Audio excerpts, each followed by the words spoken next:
Roma 4:18-22. Umaasa kahit wala ng pag-asa, siya'y sumampalataya na siya'y magiging ama ng maraming bansa.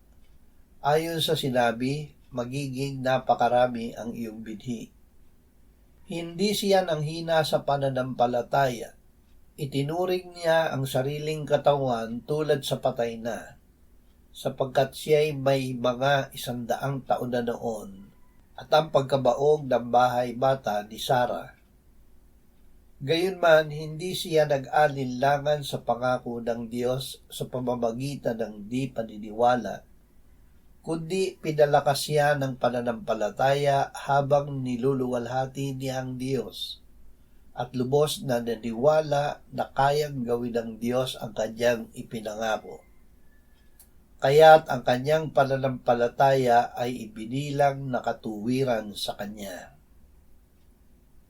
Manampalataya sa magagawa ng Diyos. Gaya ni Abraham, kilalanin ang hindi kayang gawin.